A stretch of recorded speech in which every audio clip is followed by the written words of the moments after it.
right. Ta-da! Ta-da! Welcome All to Thursday right. night. Oh, hold on. I have the wrong camera on. Hold on. Let me turn on the other. I know. We can see a chair. I thought you guys It's a could see me. beautiful chair. I'm invisible. There we go. There There you it go. is. Hey, everybody. Sorry about that. Sorry for the delay. I hope I didn't keep you guys waiting too long. But... Not at all. I actually didn't walk in here until after 8 o'clock. I was giving the kids a bath, so it's all good. I'm just coming from a tennis match in the high school colors. This is Airway Circle. This is real life. We are super laid back and we understand that people have lives, but we are here to share with everybody. Oh my gosh, I love that. What we know. So we really appreciate you taking time out of your busy schedule to be here. But really quickly, let's introduce our speaker. We usually read your bio, but I'm just going to ask you to introduce yourself to everybody today. For sure.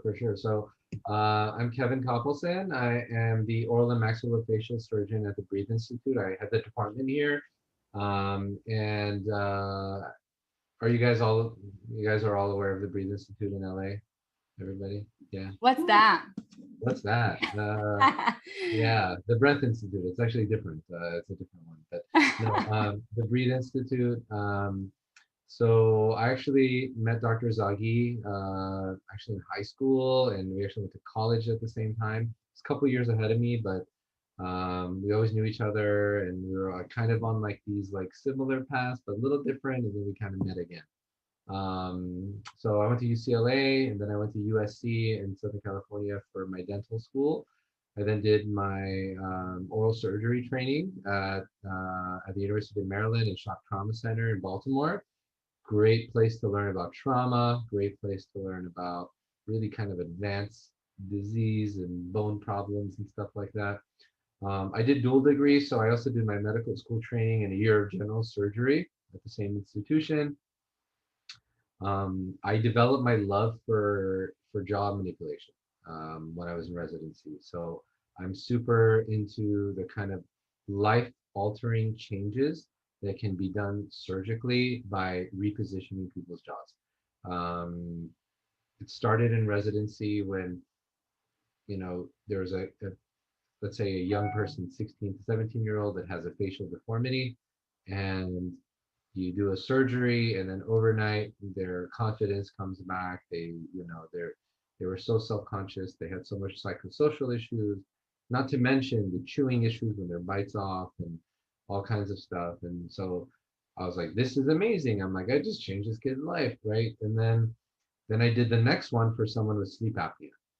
And this patient is, let's say 40, right? And they've been suffering for the last 25, 30 years, not sleeping. Their mood is messed up, their energy is messed up, right? Like you've all met these patients. It's super sad. And then you do the same surgery, just the movements are geared towards sleep apnea. And then same thing. It was like, boom, overnight, like I can breathe better. I haven't slept like that in 20 years. And I was like, man, this surgery can do a lot of cool things. I want to get really, really good at it. So I did a fellowship after residency at Houston Methodist Hospital in advanced maxillofacial surgery, where and that was a really long-winded way of telling you why I did fellowship, but I did fellowship at Houston Methodist in advanced maxillofacial surgery, where I took my ability to augment the facial skeleton to the next level. So I went to a very good residency. So, I gained a lot there. I probably would have been able to do it, but just kind of seeing the way one place that's really good at it doing it, and another place that's really good at doing it, and then kind of merging it with your own style and making your own style. So so I did that, and they were doing a lot of really advanced distraction osteogenesis techniques there, which are really cool, that I sometimes use here. But yeah, so I kind of fell in love with that. Rewind a few years, when I was in medical school, I was rotating at a hospital here called Cedars-Sinai, and I was going to one of the local gyms, and I run into Suresh Zaghi, okay, and we hadn't seen each other in 4, 5, 6 years, and we're kind of passing each other on the stairs of the gym, and I'm like, Suresh, he's like, Kevin, we're like, hey, and I'm like, aren't you doing like a fellowship at at Stanford? And he's like, yeah, yeah. And he's like, aren't you doing this like badass OMFS residency in Maryland? I'm like, yeah. He's like, dude, I'm gonna do sleep stuff. You can do MMAs, right? And I like back then, I'm still in med school. I was like, yeah, I can do MMAs. I'm great. I'm great. But I kind of like, I knew like we were gonna work together. And the crazy thing is like a lot of those things that happen in passing, right? They just like, okay, like no one follows up, never happens. But we kept in touch and yada yada yada. I started to breathe in Max department. So very exciting. So that's me. The topic of today is tongue space, and I'm going to get a little bit into the multidisciplinary approach to it. I think you guys will find that interesting. But tongue space is part of the trilogy. I mean, you guys know all about tongue tone, you guys know about tongue tie, but the third part of that trifecta is the tongue space, right? So some patients may have all three of these. They may have issues with tongue tie, which led to improper bone development. So now they have insufficient tongue space. And they have tone issues as well, right? So there are lots of patients that have all three. There's some that only have one. If they have all three, you have to decide, okay, when do I address this? When do I address this? When do I address this, right?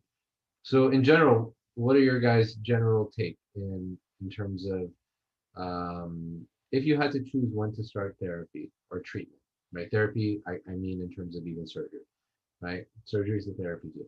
So if you had to guess, someone has all three of these, where would you kind of start? I think that back in the day, everybody would start at tongue tie because everybody feels like that's what it would fix the issue. So if it is a young child, I agree. Okay, now let's say a 35-year-old walks into your office.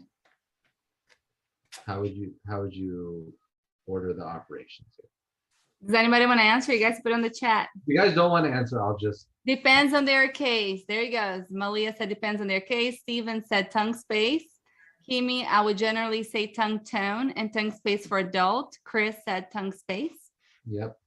Awesome. Let me open up my chat so I can see what you guys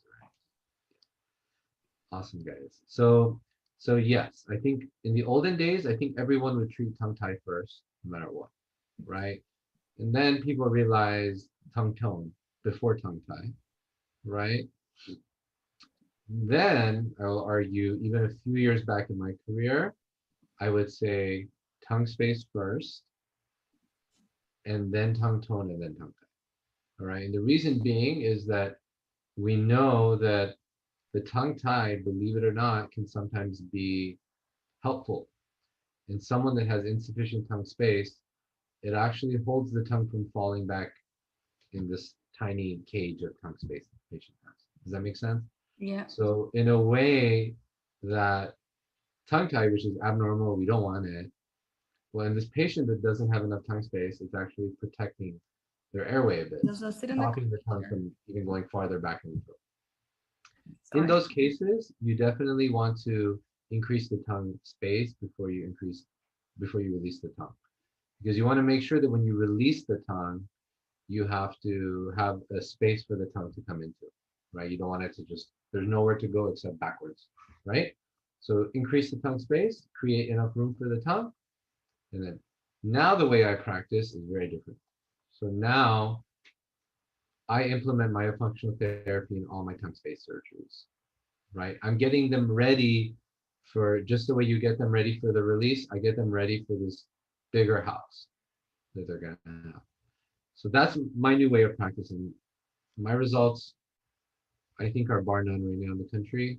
And I'm not that selfish. I don't think it's all because of me. I think it's because of the team I have around me, working with therapists.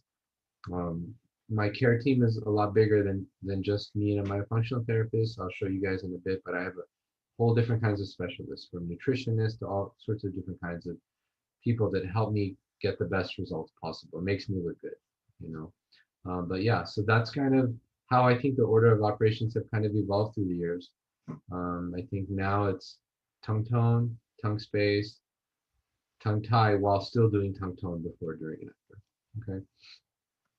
So next slide. So what is tongue space? I'm going to give a very elementary definition that I made up, but it's the area within the oral cavity the tongue occupies while the patient is at rest, right? So that's how I would define it. If you guys have any other suggestions, please tell me. I just had to write something because you can't really Google it. There's no like Webster's dictionary for tongue space. But you know, you want it to stay within the oral cavity, right? Because if it's not there, it's going in the pharynx. Yes, Chris, I agree. I have all of those in my team. So what is normal? So I believe that adequate tongue space should allow the patient to have proper resting tongue posture without narrowing the oropharyngeal airway, disrupting occlusion, disrupting tooth position and or inclinations, or causing compensations. For example, postural compensation, right? You guys have seen all of these by now, right? So what are some common causes of inadequate tongue space? Well, there's a famous book. Have you guys heard of the 6-foot tiger and 3-foot cage? Right? So what is the whole point of this? Right? The tiger is the tongue, the cage is the tongue space, right? So this is a tiger that's too big for its cage.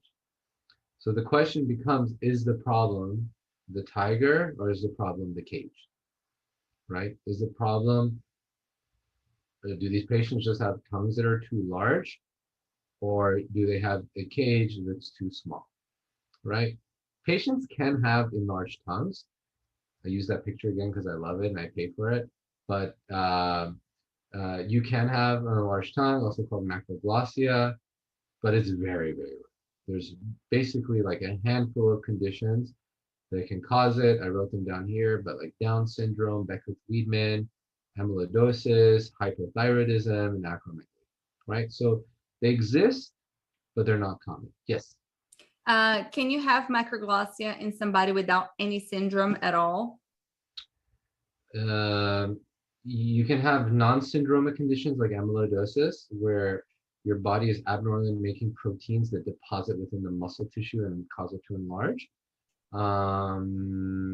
And second question, is surgery recommended to reduce the tongue in any of these cases? So I would say that tongue-based reduction surgery should be a surgery of last resort. Okay. So in a patient that truly has an enlarged tongue, yes, you're gonna have to, because otherwise you're gonna make them look like a chimpanzee to get the tongue to fit, right? So if the patient truly has macroglossia, you want to stop it. So if they have hypothyroidism, give them thyroid supplementation to stop that, right? If they have amyloidosis, like find out what tissues are causing that and remove it from the body. But yeah, those patients will inevitably need a tongue reduction surgery in order for their tongue to fit in their mouth. Thank you. No problem. The issue, I don't know if you guys are very familiar with tongue-based reduction surgeries, tongue reduction surgeries, they're very nasty. Yes, Patty. Yeah, that's true, Patty. But these surgeries, they're just very painful, very bloody. The tongue is very vascular. It sucks. So you want to avoid it. So the question becomes, how do you treat this, right? So what I just suggested is that a majority of the patients don't have an issue with the tiger, they have an issue with the cage, right? So they don't have enough space for a normal sized tongue to fit in a healthy physiological position. So is this caused by nature or nurture? What do you guys think the answer is?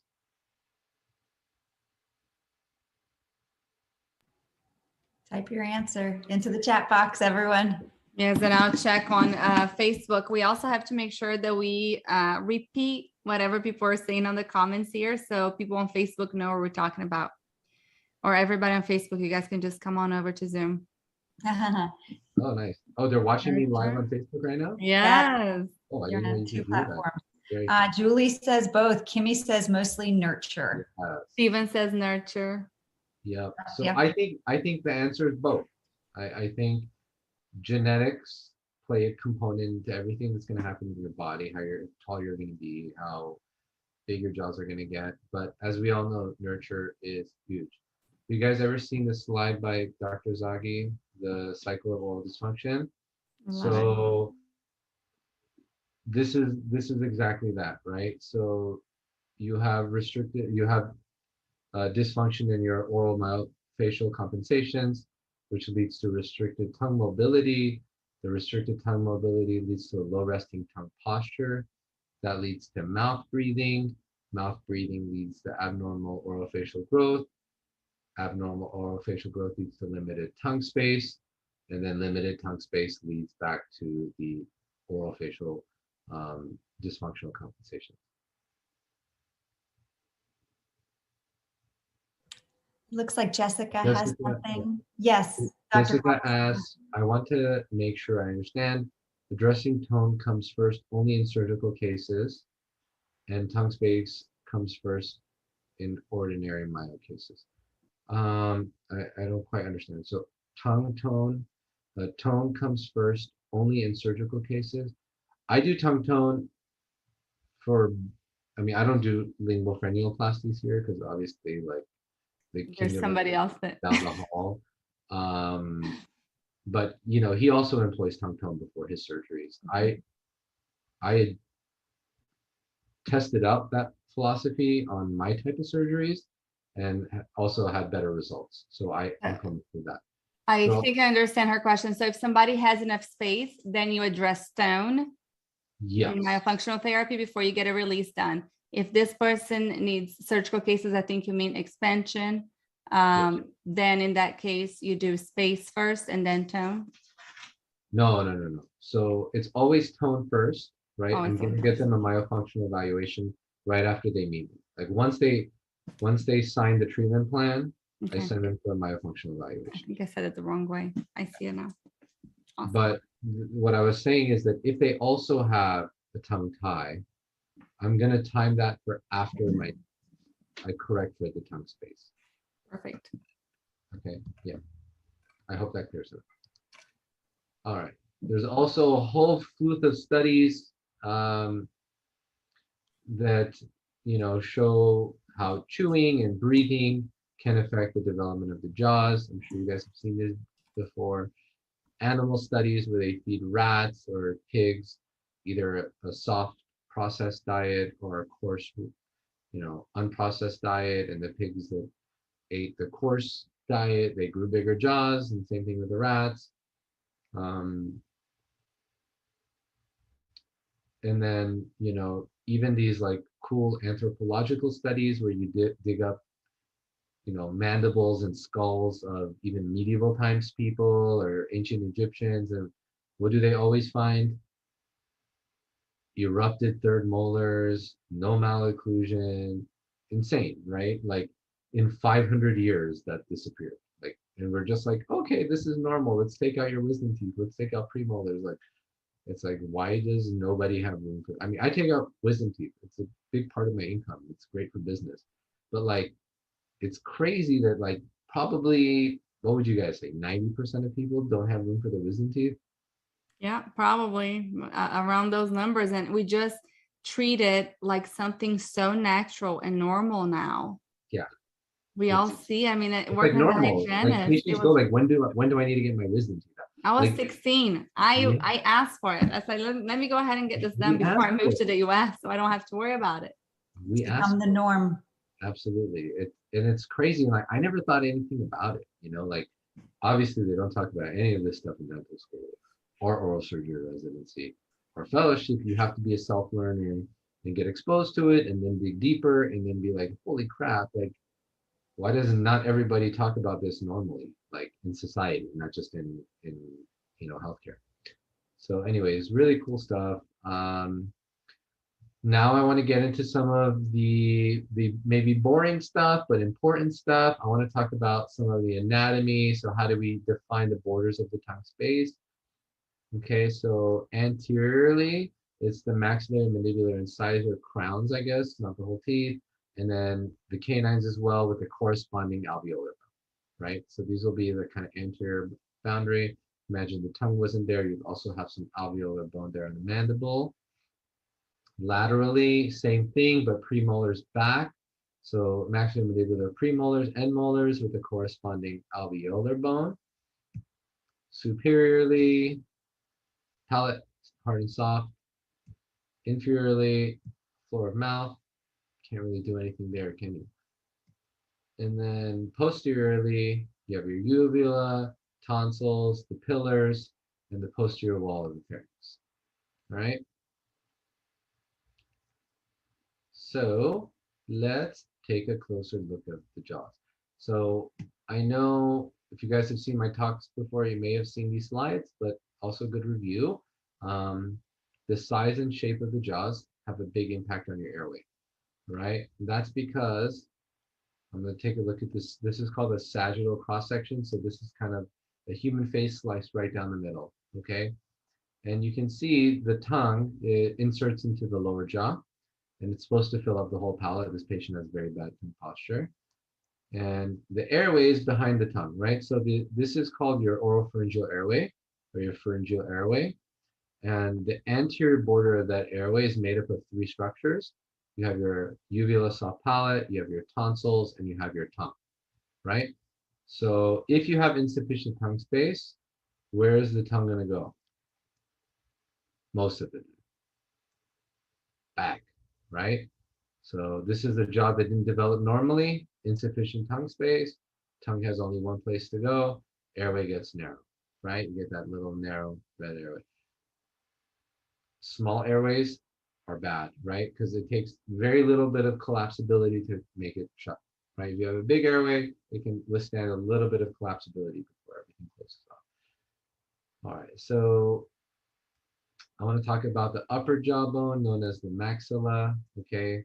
A lot of times, this is what we know as the maxilla. We look in the mouth, we're like, this is the maxilla. Nope, this whole thing is the maxilla, okay?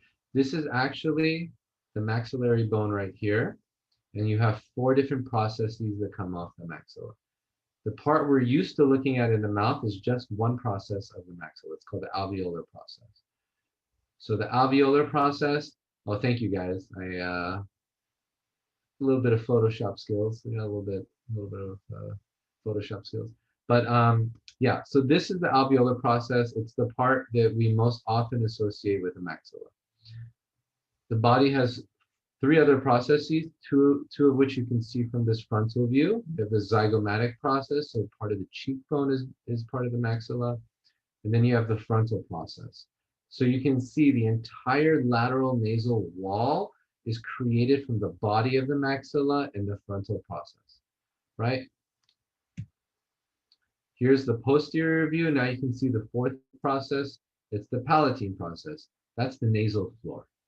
So the maxilla is so integral to what your nose, your nasal cavity, how wide it is, how easy it will be to move air through there, and also your mouth and palate, right? So where does your tongue sit? Here, right? So the maxilla, the development of the maxilla doesn't affect the tongue position like the mandible does, but it affects how can you breathe through your nose? Do you have enough room for your tongue in your mouth? All these other things, right? So here is my not good Photoshop skills of a maxilla that did not grow normally, right? So this we call transverse hypoplasia. So hypoplasia, I think I have a talk of nomenclature later in this talk, but hypoplasia is just Latin for underdeveloped, okay? So that underdevelopment can happen 3-dimensionally. It can be anterior, posterior, up and down, or lateral, right? Makes sense? So this is what we most commonly see in the upper jaw, which is a transverse hypoplasia. It did not grow wide enough, okay? So in the transverse dimension. What are some of the things you notice here? I know it's a little fuzzy, but okay. Nasal cavity, very narrow. Nasal floor, very narrow. Crowding, kind of, maybe, right? So these are some of the changes that can happen. If you saw the palate, it would be what? Well, let's look at the next slide. Okay, so maxillary transverse deficiency. Here's a picture of a patient that has it. Okay, the appearance is constricted, V-shaped. So usually the arch should be broad and U-shaped and not V-shaped. you can get, you have a high palatal vault, so it's not shallow, it's very deep. And you have dental crowding, and you can have impacted teeth. Okay, what are the effects on the tongue? You have a loss of tongue space, not good. The tongue gets displaced posteriorly, usually, right? Sometimes you'll get compensations anteriorly or laterally, but most patients, it just goes posterior and makes the airway smaller. And that's what I just said there. What are the effects on the nasal cavity? You have increased nasal airflow, or excuse me, increased resistance to nasal airflow, the opposite of what I just said. You have increased nasal obstruction. And then based on the fluid dynamics, right? If you tried to take, let's say 10 cc's of liquid fast out of a small straw, what would happen? The straw would like shut, right? But if you had a big straw and you tried to take that 10 cc's fast, it would all come through. The same thing happens to your entire airway. So, patients that often say, like, I can't breathe well through my nose, blah, blah, blah. Well, one of the complications that happen with that is if you're mouth breathing, chin goes down, airway gets worse, right? If they're actually breathing through their nose and they're breathing through this narrow nasal cavity, narrow nasal floor, they're basically breathing through a small straw. And that small straw is going to make their entire airway more collapsible. So it's crazy. There's some patients that you think that, yeah, I should widen their upper jaw. I don't know how much benefit he'll get from it. Like his sleep apnea is like HI is like 17. Like, I doubt this will be enough. And then you just widen their upper jaw and they're like a 3, right? Because their whole airway became more collapsible with the narrow maxilla, narrow nasal cavity. So in some patients, this collapsibility is really dramatic, really dramatic. Okay, the lower jaw, mandible, let's take a closer look at it. So here's a sagittal cross section. Again, most important structure that's attached to the lower jaw is the tongue. Okay, again, the tongue, the posterior border of the tongue is the anterior border of your airway. So the farther back the tongue goes, the farther back that airway gets. The tongue inserts to the inside part of your chin. There's a bony protuberance called the geniotubercles. They look like little spines. I'll show you them on the next slide. And so sometimes we can cater surgery to actually capture this insertion and just pull the chin forward and pull the tongue forward with it a few millimeters. It's called the genioglossus advancement. Okay. There's another structure here, another bone called the hyoid. The hyoid is greatly responsible for how collapsible your airway is going to be. So lots of structures that attach to both the hyoid and the tongue. You have your hyoglossus, you have genioglossus, hyoglossus and the styoglossus. No, that's not right. It's the hyoglossus is the major one. So point being, hyoids are supposed to be high up and forward. Okay, you want to have an anterior superior hyoid. Bad hyoids are down and back towards your airway. Okay, and if you guys are looking at an X-ray, you generally want to see the hyoid at around the level of C2, C3. So the second or third cervical vertebrae. If you see it at around C4, C5, those patients are a lot more likely to have obstructive sleep apnea. Those patients will have a lot more collapsible airway. So the hyoid position is going to tell you a lot more about airway collapsibility more than airway size. So one of the things that happens is when you pull the jaw forward in the surgeries that we're talking about later on, the hyoid pulls forward and the airway becomes less collapsible. So now we talked about 2 different ways to make the airway less collapsible. Number 1 is advancing the hyoid forward and up, and the other one is by expanding the maxilla, making the nasal cavity wider. Okay. Here's a posterior view of the mandible. Here are the tubercles. So this is what the biggest muscle of the tongue, the genioglossus, inserts into. People call it the mental spine. Geniotubercles are the most proper term. You also have the digastric fossa. These are where some of the floor mouth muscles insert into, like the anterior belly of the digastric. Okay, so that's that. What do I have next? Okay, So what are some subjective symptoms of inadequate tongue space? So patient comes to you guys, what are some things they may tell you that may either like clue it in or something that is very obvious? You can type in the chat box.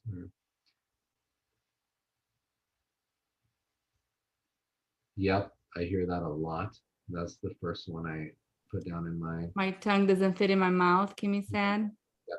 Kimmy wrote, my tongue doesn't fit in my mouth. Let me see if anybody's Or my saying tongue feels anything. like it's too big for my mouth. You know, that's a common one. Let's see on Facebook. We got a lot of people in here. Let's see. Patty Tracy says mouth breathing, sleeping with mouth open, drooling. Another one, sinus concerns. Another one, I feel like I'm choking when I breathe. Yep. Sometimes I'll have patients even say I often bite my tongue, you know, because that can happen if your tongue doesn't fit in. Tongue rest right in between the teeth.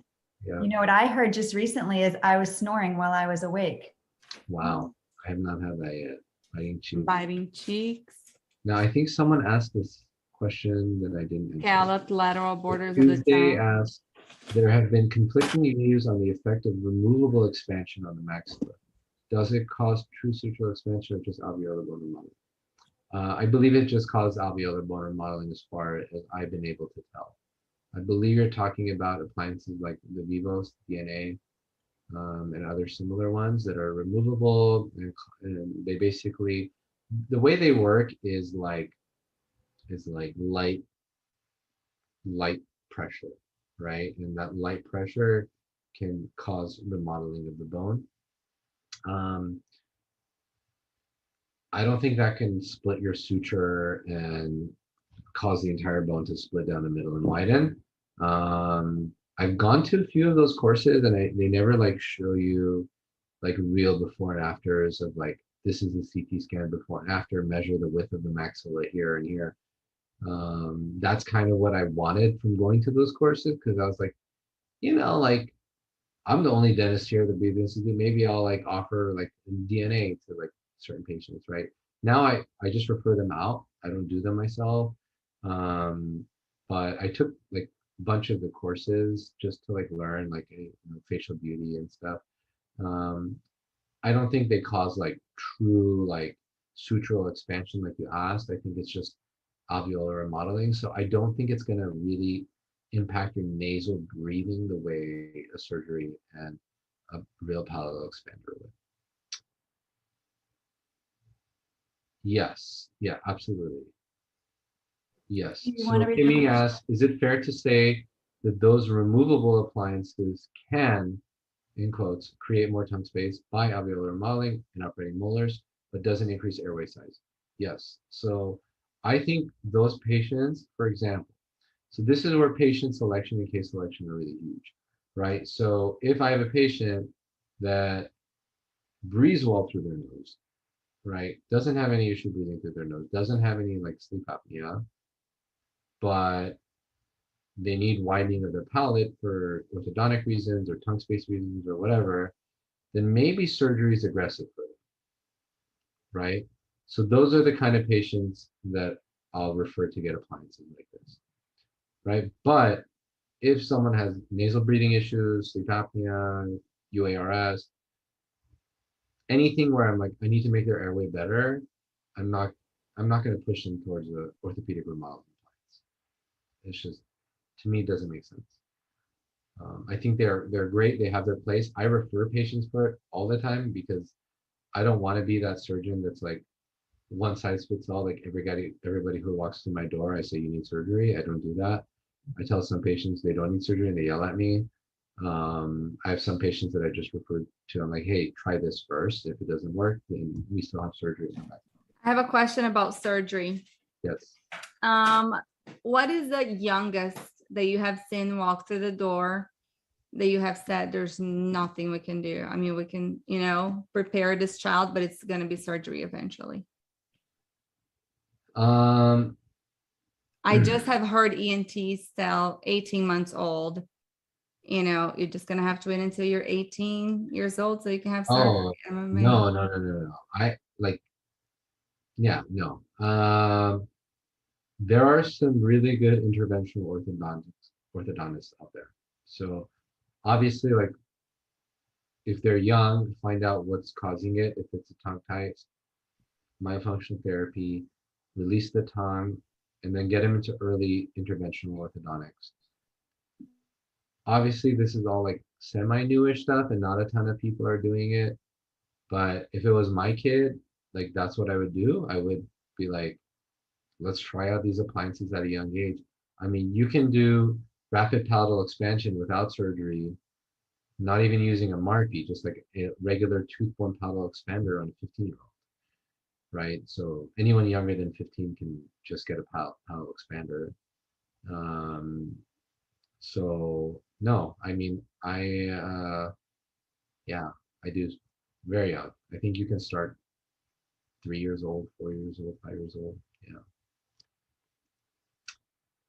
All right. So what are some clinical signs?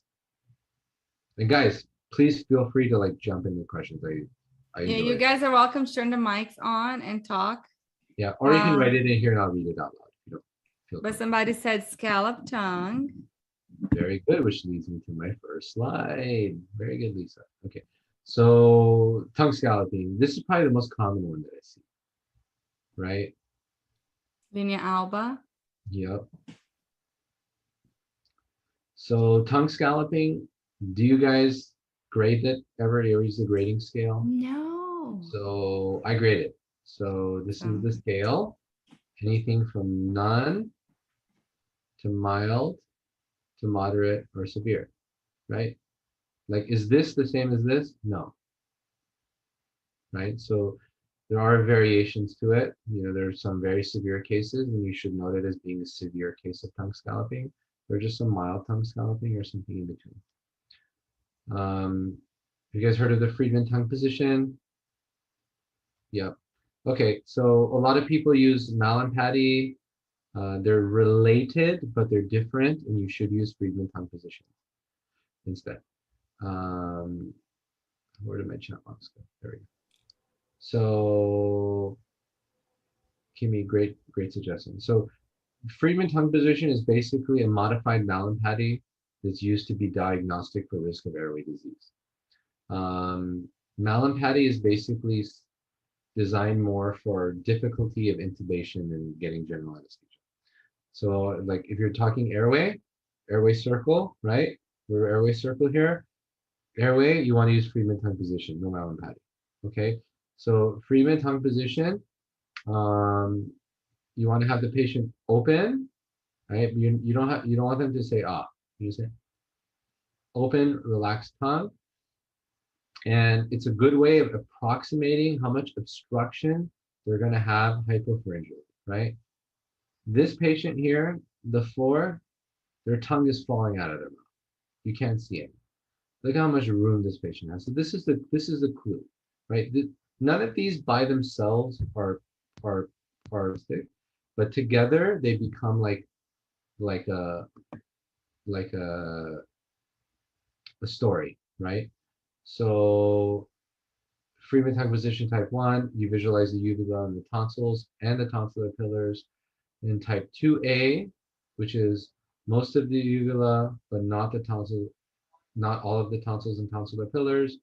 In 2B, you can see the entire soft palate and the base of the uvula. In 3, you see some of the palate, but the distal soft palate is absent. And in type 4, you see only hard palate.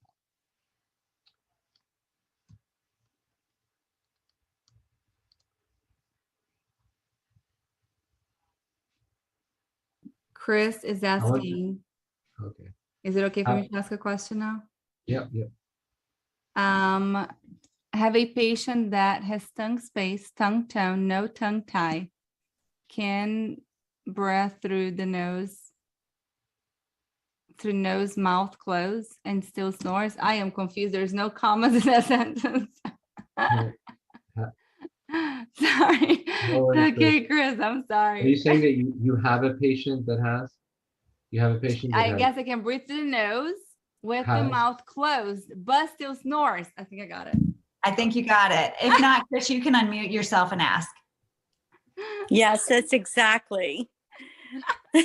Sorry, guys. I'm not trying to clean up again. It's my late night. No worries. So you have a patient that has good tongue space, you're saying?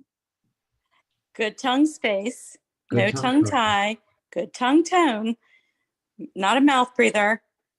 Can breathe through their nose, but they still snore at night because I have them do snore lab. Where's What's the going sound on? coming from? Where's it coming from? That's what we gotta find out. Is it epiglottis? Is it the voice box? Or Yeah. voice, whatever? There's Sleeps okay, feels great in the morning. No tonsils. They don't have any tonsils. okay. Feels okay in the morning. Halfway through the day, kind of feels eh. Well, he may have insufficient tongue space, or she may have insufficient tongue space still. We know snoring is on the spectrum of abnormal of sleep-related breathing disorders, right? So snoring is obviously not as bad as having severe sleep apnea. May not be something you even need to treat as long as everything else is okay. You know, you can find some non-invasive way of treating it, but it's not normal. So yeah, they may have some kind of soft tissue collapsing. It'd be hard for me to tell. Have they tried lip taping? Yes. Does that help? No, because they don't sleep with their mouth open. Gotcha. So Yes, they're snoring they've through had. their nose? Yeah, like it was epic. I mean, on the snore lab. Yeah. So So I'm trying But to. it has to be like the So we took a class with Dr. Marielli from Brazil. You guys can still go back and take the course if you would like. It's on our Airway Circle page. And she's a speech pathologist, myofunctional therapist, and she's board certified sleep. Now in Brazil, they let speech pathologists get board certified because they know how important myofunctional therapy is whenever we're looking at patients' sleep. But she showed us videos of this, different places where people can snore, the different issues, the different obstructions, and how they sound different. I think that's what Kimmy was talking about. Depending on how it sounds, you can kind of tell where it's coming from. So if you guys have not taken that course, run. It is so good. Dr. Tran is saying this is more a surgical question in reference to MMA. Can you reposition the anterior cartilaginous septum during MMA such that one can avoid open septorhinoplasty if the problem is just displacement of nasal spine? Yes, absolutely. Dr. Tran, great question.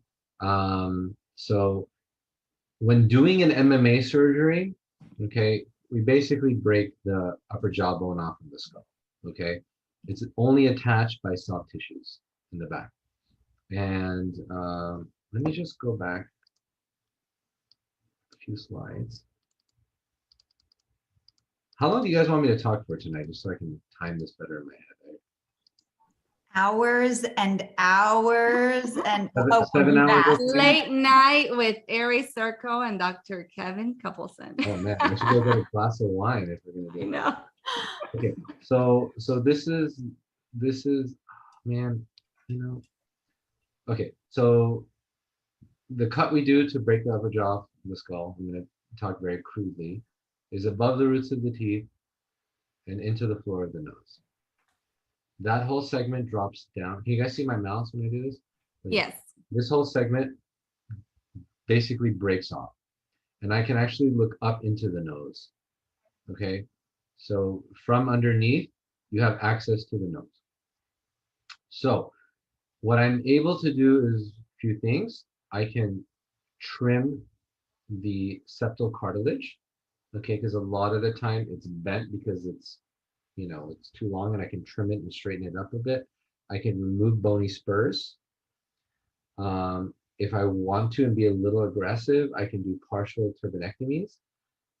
And then what I can do lastly is what you said, where I can actually suture the cartilaginous septum and straighten it and attach it to the nasal spine. So those are all things that we do. Most patients will have a straighter nose that that it looks better, right? Is it always enough to the point where they won't need an open septal rhinoplasty? Not always. But for most people, I can straighten things enough from coming underneath that it's good enough.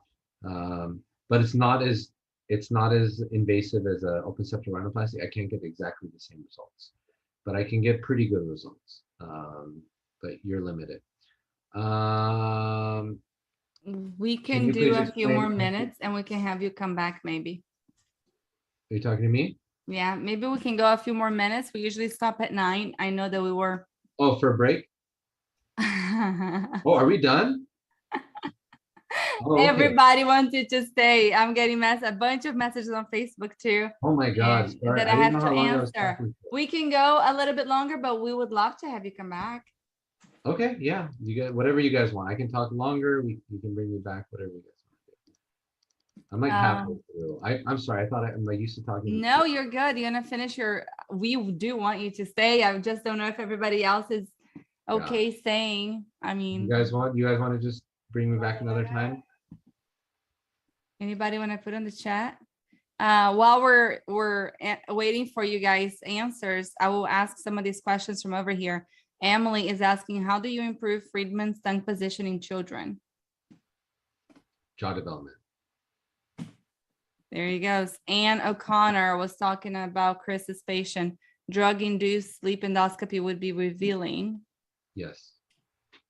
Somebody- But is it worth doing a dice on someone that just snores? Would you pump propofol on that person? I don't know.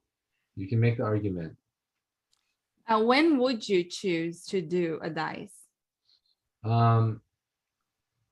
Anytime I have a question that I can't answer with a sleep study, something doesn't make sense. Like, let's say the patient fits all the descriptions of like, this guy has to have UARS or sleep apnea, right? Like, there's no way, like with those jaws, the way they feel, like the way they wake up in the morning, how tired they are in the day, like all that. And then I give them a sleep study and it's normal. Okay, You're like- perfect. Well, everybody's saying they want you to stay, so sorry, I messed you guys up. You can pick up where you left off. Okay, you guys and- sure? Okay. Yes, and Kimi also would like you to touch on empty nose syndrome if you. So empty nose syndrome is more of an ENT thing, but I can talk about it a bit. Empty nose syndrome is a terrible, terrible complication that can happen after certain surgeries within the nose. Basically, I think it's most common after doing a complete turbinectomy. So I stay away from ever doing complete turbinectomies. I do partial turbinectomy. But the sensation that patients get from empty nose syndrome is basically air hunger. Okay? Air hunger is a terrible feeling. Never feeling like you're getting enough air, never getting enough oxygen, feels like you're suffocating.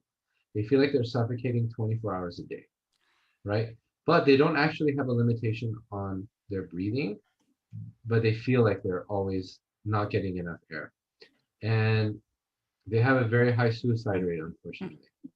I want to say 50+% of them will end up committing suicide. It's that terrible of a condition. So you want to be careful anytime you operate in someone's nose. Less is more, because God forbid if your patient develops that, it's permanently life-altering. There's no real treatments for it that I'm aware of. They think it has something to do with the way your turbinates and stuff. They condition the air before it goes into the rest of your body. And when that goes away and the nerves get all wicky-wacky, it can lead to it. So does that mean you never touch the turbs? No, some patients need turbinectomies. Dr. Zaghi did a partial turbinectomy and septoplasty on me this Thanksgiving, Black Friday. Got a great deal, Black Friday. And it's okay. You just want to be like conservative. You don't want to just like rip out the whole thing. Kimmy's following up with that. Can someone have an empty nose syndrome without having had any nasal surgery or treatments? Not that I'm aware of. I think it's a post-surgical complication as far as I'm aware. Good question. But good question. Okay, so let me should I just try to go like 20 minutes, like speed run? Sure. Okay. And anybody who has, let's see, Dr. Tran just posted, there are ENS treatments to augment the tissue, but very difficult to succeed. Yeah, it's bad news bears. You want to hope, you know, never happens to anyone, you know. It's pretty sad. I actually had a guy in my dental school who got it in his 3rd year, and then he dropped out and he's still not practicing. He's on disability. Yeah, nice guy. He's a guy who taught me how to like pour alginate. Like it sucks, but okay. Anyway, other things, clinical signs. Okay, open bites. Those can be anterior or posterior. Again, when the tongue doesn't fall back, it can sometimes go in these other abnormal positions to compensate for insufficient tongue space, tongue thrusting. Tongue overflow. Okay, so you can do it either just relaxing opening. All right, so at rest, do the tongue billow over the borders of the tongue, or you can test it with a suction hold. Right? So either suction hold, right? Mild, moderate, severe, or just have them open. Does the tongue billow out the sides of the molars? All right. So those are 2 things to look at for tongue space. Other dental clinical signs, inclination of teeth. Okay, so this is the patient that I expanded. Look at the lower teeth, right? They're tipped inwards. They're lingually inclined.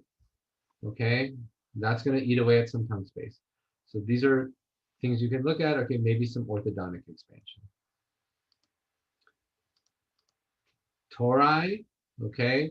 Yes, they're a variation of normal, whatever they teach us in dental school, but they're obviously sometimes a clue that they're heavy bruxers, right, which may be a sign of airway issues. But imagine these big tori, that's eating up some tongue space. So I pretty routinely now take out tori just for tongue space reasons. You know, we used to do it because they hurt or there's pre-prosthetic before they got a denture, but I do it for tongue space now. Again, palate, we talked about this, deep palatal vault, high arch palate, V-shape, those are all clues. What are some radiographic signs? Okay, so you want to make sure that the jaws grew normally in 3 dimensions, anterior, posterior, vertical, as well as transversely, right? So lateral ceph is a great way of seeing anterior posterior growth. This is an SNA value.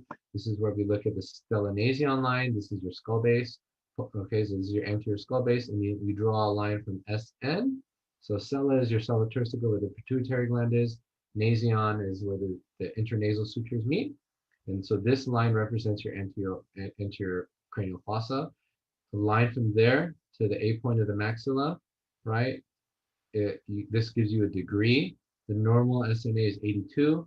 Patients that have less than 82 can have hypoplasia. More than 82, they have hyperplasia. And again, that's hyperplasia or hypoplasia in the anterior posterior plane, right? Same thing for the lower jaw. It's called the SNB, to the B point of the maxilla. Normal is 80, plus or minus 2 degrees. So as it gets 3 standard deviations below the mean, that's severe hypoplasia, right? Kendra asked, do you see tori returning if and only the airway not addressed? Yeah, sometimes. Yeah. And actually, sometimes they can return if you don't use a suck down splint after the surgery, because they'll get a blood clot that can form under the tissues, and blood clot under periosteum leads to what? Bone. So the suck down trait will give you better results in these cases, because it'll create take away dead space where blood clot can form, because blood clot under periosteum means new bone. So I like using a tray. SNB angle, PVA measurement, okay. The PVA measurement, this is a supplemetric measurement. So they're a horizontal distance between the porion vertical line and the A point. So the porion vertical line is basically like your inner ear canal. I don't really use this that much. it is a decent measurement to detect forward growth of the maxilla. There's a paper by Dempsey which showed that if your PVA measurement, so remember that same A point of the maxilla that we did for the SMA, so from the porion vertical to the A point, what is that length? Okay, less than 97 had a 3 to 7-fold increase of having AHI over 15. So it can be a big clue, but again, you can use other things as well. Transversely, I like to measure two things. I like to know, first I'll skip ahead to the intermolar width, right? What is the width of the molars? Okay, normal is 36 up, less than 36 is bad, less than 32 is like severe crazy, not good. Most people can be 38 to 40, right? 40 plus. But also, that's just one clue, right? That's just the teeth. What about the bone? So on CT scan, I use the University of Pennsylvania CBCT analysis. You basically will get up to the furcation of the first molars up top, and then actually for the maxilla, you look for the most concave at the first molar, and you measure that width. And then at the mandible, you go to the first molar furcation, measure the alveolar width of that area. And then ideally, the maxilla should be 5 millimeters wider than the mandible skeletally. Why is that? Well, because the upper teeth sit slightly outside of the lower teeth by about 2.5 millimeters.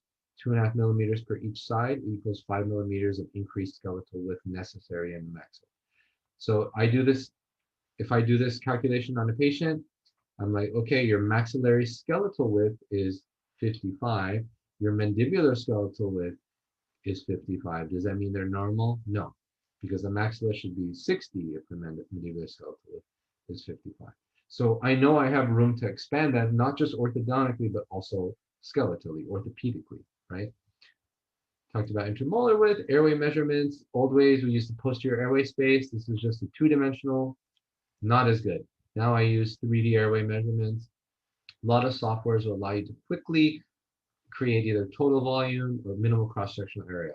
Okay, total volume sucks. I don't use it. The reason being is because what if one time you set the upper limit here and the second time you're slightly up, the volume is going to be different, right? What's most important is the bottleneck, right? Where does the airway get the skinniest? Minimal cross-sectional area tells you that. So I use minimal cross-sectional area. I usually start behind the palate and right above the epiglottis, and it lets me know, okay, the minimal cross-sectional area is 73. Patients with OSA were found to have a minimal cross-sectional area ranging from 40 to 67, whereas normal adults were 150 plus. All right. Most of your patients are going to be somewhere in between there. Gray zone makes being a practitioner fun. Okay. So what's next? Okay, this paper I've officially finished writing. Be on the lookout for it. I'm debating right now between journals. So I'm debating between the Journal of OMS and AJODO. So I don't know which one I'm going to do yet. First of all, they may not accept it. Who knows? Good job. I think it's a great paper. So this is a paper I worked on with Dr. Zaghi. It's a head and neck posture. So we developed a new supplementric measurement. So remember SN, right? So we're using that nasion point to basion to the upper anterior point of C3. This angle can measure craniocervical flexion and extension. What happens when your head's extended? Forward head posture. Is it good or bad for your airway? Well, bad for your posture, but it opens up your airway. That's why patients compensate with it, right? So what if a patient's doing that in the scan and now you're like, okay, they have a good airway. So this will allow you to detect whether they have forward head posture. We can also tell you that for each 5-degree change above normal, what expectation and change in minimal cross-sectional area you could expect. So you either rescan them or you say, okay, they were 10 degrees above normal. That usually accounts for a 30% increase in minimal cross-sectional area. So it's a really, really good paper. The math on it is great. So look out for that. Either AJ, we'll announce it on social media and stuff. What are some clinical data that are suggestive? Well, we talked about DICE, right? So DICE, they look at all levels of the airway. 50% of patients with OSA experience retroglossal airway collapse. No bueno, right? Sleep study, that might be another clue that the patient doesn't have enough time space. How do you decide to diagnose and treat? You take everything we talked about. What did the patient tell you when they came in? What were the signs you saw in the mouth? What were some radiographic signs you had? And did you have any objective stuff like sleep studies and DICE reports? Put that together, and then you come up with the diagnosis and you decide how to treat. Now the question becomes, how much do you expand? You don't want to go from that to that. That's not good. What you want is a perfectly tailored fit. You don't want the patient's tongue swimming around in a giant. You also don't want him obviously squeezing out of the sides of the cage. You want to tailor it properly. And that's where the art of it comes in. With that, there's a question on Facebook. Diana asked earlier, hello, I had a hygiene client who had maxillary expansion, and immediately after he realized, well, he had a moderate or advanced recession. Of like the lower, like recession, On gingival, the or buccals, I'm assuming like gingival recession? was yes. Yeah. That may get slightly better with the post-operative orthodontics. That does happen quite a bit. You got to imagine a lot of these patients that have maxillary hypoplasia, they have crowding. What exists in crowding is thin bone on the root surfaces of the teeth. Thin bone means it takes very little irritate. By the way, when I say crowding, thin bone, it's thin to almost none. Sometimes they have no bone. If you look on a CT scan, you won't see anything on the buccal Wow. surface. So it takes very little irritation or movement to cause recession. That being said, sometimes once you straighten the teeth out, you get the roots housed in the alveolar bone again, you'll get some improvement. And obviously sometimes they'll need to get connective tissue or free gingival grafting. I have a friend who's a pediatric dentist and orthodontist in Brazil, and she told me that there's a study that if you expand, start with the baby teeth instead of expanding the 6-year molars, you get less thinning of the buccal bone. So if they're trained and if they are willing to Can do you it, repeat that? I didn't hear all of it. Can you repeat that, please? you won't get as much thinning of the buccal bone If you do what? if you attach the expander on baby molars instead of Oh, 6-year molars. interesting. Yeah. So if you have the opportunity to use 6-year or baby molars, to do that instead of 6-year molars, because the amount of buccal bone that you lose is not as much. That's good to know. Okay, so I'm going to skip through. This is, I guess, one of the main points of the talk is multidisciplinary care. Standard model for all these surgeries. Patients is a sleep specialist, then they send them to me, an orthodontist, yada, yada, yada. All right, patient-centered model, multidisciplinary care, get specialists who are all great at what they do, team up to get the best possible result. All right, and obviously, like, not every patient has the means to do these things. I'm going to be real with you, right? Like, these all have costs, you know, and I'm lucky that, like, you know, sometimes I give discounts to patients to make sure they can get the care that I like. There's some patients that it's so far from the ballpark that you can't, you know, it just sucks. Like, I can't afford Mayo and this and that. But that being said, as expensive as this is, you get better outcomes. I think it's worthwhile. It's patient-centered. What that means, the patient's in the middle. You have me, the sleep surgeon, the orthodontist. I like to have a meditation counselor to help get the patient's mind into an appropriate place. Nutritionist, speech and swallow, myofunctional therapist, referring dentist, and pharmacist, right? So myofunctional therapist, right? We want to get that tongue ready for the new cage it's going to have, all right?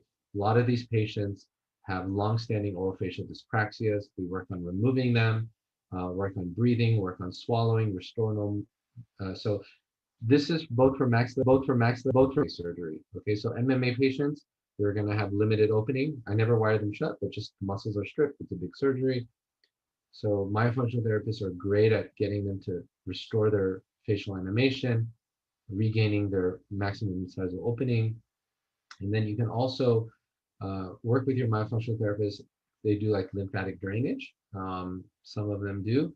I think it's a great adjunct to add to the care of a myofunctional therapist who's going to take care of surgical patients, because lymphatic drainage will help them get less swollen, faster, because it can, you lose 90% of the swelling in the first 2 weeks, but that last 10% takes a year. But lymphatic drainage, lymphatic massage, helping with the lymphatic drainage will speed that up quite a bit. Patients will like you for it. And with swelling comes pain. So less swelling, less pain. I work with a meditation counselor, like I said. Let's get the mind right, right? The body's about to change. It's a scary experience, but you know, the body's going to start healing. We have to get the mind to heal as well, right? These patients, you know, they've been so like tortured for 30 years every time they try to go to bed. So improving their sleep, reducing anxiety, and increasing their resiliency to manage pain better. Okay. I work with a nutritionist and wellness coach. So these patients this will work preoperatively to make sure their nutrition is optimized heading into a big surgery where you're going to grow bone, right? When you're going to grow bone, you're like a child again, right? You're anabolic. You know, we're catabolic as adults, but kids are anabolic. They're growing. They're like building tissue. Well, after a surgery like this, you're anabolic again. So we want to make sure that you have all the nutrients, the proteins, and all that stuff. And again, a lot of our patients are going to go on modified diets, especially after MMA surgery. They're going to be a blenderized diet for 6 weeks, and then soft diet, and then back to regular diet. So we want to make sure that, you know, half my patients don't eat gluten, they don't have dairy, they don't have this, they don't have that. We want to make sure that despite being on a modified consistency, that they're getting proper nutrition. I work with a pharmacist, also amazing in reducing their need for narcotics, multimodal pain therapy, gives them CBD and all kinds of cool stuff. And so they're not taking hydrocodone 6 times a day, right? I also have a speech and swallowing coach that I forgot to put in here, but I work with a speech and swallowing coach, SLP, and I have them work with my patients beforehand so they can practice the type of boluses that they're going to have to do when they're on the liquid diet and their mouth and the face is puffy. And okay, you're going to feed with a syringe at first. This is how you use a syringe. Like, watch out for aspirations and stuff like that. So I have them work with my patient before. They meet with them after the surgery, I think within the first week. They meet with them at the 6-week mark as they transition to soft food, and they meet with them at the 12-week mark as they transition to eating rocks again. I have a great team. As you guys know, your team can make or break your patient care experience, and they really care and they do a good job. And gonna miss them. Half of them are leaving to dental school and stuff and PA schools. But and then lastly, I like to work with the patient's general dentist. Oftentimes they're the person that even referred the patient to me. So they're the ones that even diagnose it. You need to go see Dr. Coppelson or whatever. But they're the long-standing healthcare provider, going to be there long after I'm gone. And then the more they're in the loop, part of the care, the more they're going to be invested in this. And you know, these patients have so many, you know, braces and this and that. You talked about recession. They need lots of hygiene. They probably need some cosmetic and restorative work. So it's good, I believe, to have everybody in the loop. And so we do a good job of reaching out to the patient's whole care team and building relationships with offices and stuff like that. My protocol that involves the entire care team. And that's really it. So I tried to speed run through it. I hope I didn't torture you guys by keeping you here too late. Not at all, but what was that? Was that a video? It's a video of my new technique of minimally invasive maxillary expansion. Wow. How long of a video is it? It's just, I go endoscopically through the nose and through a 2-inch incision in the mouth, and I'm able to split people's upper jaws in half. Whereas the old days, you'd be doing giant incision from first molar to first molar. I'm thinking of naming it Mind. I love that. Is that a good name? Mind? Yes. Is that catchy? I think it's, I haven't coined a term for it yet, but every one of these new surgeries, they all have like a catchy name, like Dome. Yes, I love that, Dr. Coppelson. Mind is a minimally invasive nasal maxillary distraction, because you're not, remember, it's like the whole nasal maxilla. So anyways, so yeah, so I can get into a maxillary expansion talk on itself, but I wanted to talk a bit about tongue space, about incorporating a multidisciplinary team. I hope you guys found it hopefully a little bit useful and entertaining. And if you guys have any questions, I'd love to take any questions. If not, it was This really is, great speaking to you all tonight. I had a great time. thank you. This has been wonderful. Kimi asked, what clinical presentation will be a contraindication for MMA? So the only one you got, so it's called a maxillomandibular advancement surgery, right? That means I'm pulling the jaws forward. If someone is already, let's say, hyperplastic, right? They're already forward, and then I go move them more forward. Is that a true surgical contraindication? No, I can still do the surgery, but they will look like crap and they will hate me. So that is my one contraindication, is like when I want to feel like I'm going to make you look better. Most patients, they need some advancement. Some patients, they need a little bit, and I tell them, I'm going to move you past it. I think you'll still look okay. There's a chance, you know. But if someone's like, I know for sure that they're going to look like crap because they're going to be so prognatic in the lower face, then I probably won't do it. Even if they're like, I don't care, I want it, like they'll have to twist my arm pretty hard. I mean, maybe if they're like, listen, I'm suffering, like I don't care, I'll wear a mask everywhere, I don't care, then maybe I'll do it. Very good. That's the major clinical contraindication. Marissa said, I have a motivated 8-year-old, very narrow palate, high vaulted, needs expansion and a tongue tie release. And then of course, braces. Where does myofunctional therapy fit in terms of priority? And how do I make this treatment plan not sound like you'll be an eternity? You can't, you will. It's a journey. I tell my patients, it's a journey. One step at a time first, but. Yes, each one step first. I'm trying to go up to where that was. So I can. But what do you think? How does very narrow palate, high vault? So I imagine he needs a tongue tie release, right? Expansion, tongue tie release, and then braces afterwards, but also myofunctional therapy. So where does myofunctional therapy fit? Myo first, right? Because even for the tongue tie release, you're gonna want to get the tongue ready for the release first, right? You want to do a functional frenuloplasty. So I would say first, at least consultation, be like, show them like, these are your needs. These are my diagnoses. Like, I think like, that's why I send my patients right away, because I want them just to, like, some patients don't need a lot of my functional therapy before I do MMA surgery. They maybe need 2 sessions. Some need more, but I send them right away just to meet them. My myofunctional therapist says, doesn't have a lot of needs, or she has a lot of needs. When you tell the patient, like, these are your problems, look, and they see like that, like, no, that's not normal, you're not supposed to do that, or that's, you should be able to do this and you can't do it, they'll be more motivated. How to sell it to them, I don't know. But I don't think the myofunctional therapy is going to slow down the treatment too much. I think you can start with the expansion right away, do myofunctional therapy concurrently, and then whenever you think they're ready for the tongue release from a myofunctional standpoint, you can do it. The expansion on an 8-year-old is going to be fast. It's going to be millimeter a day. They're going to be expanded without surgery in, I mean, maybe 8 days, you know, because it goes on the teeth. Their sutures have not fused, and you expand them faster than you expand a doll, like literally up to a millimeter a day. So let's say you're going to expand them 8 millimeters. That's 8 days of expansion. It's nothing. So that's not going to slow things down too much. But I would definitely recommend doing a little bit of myo before. Perfect.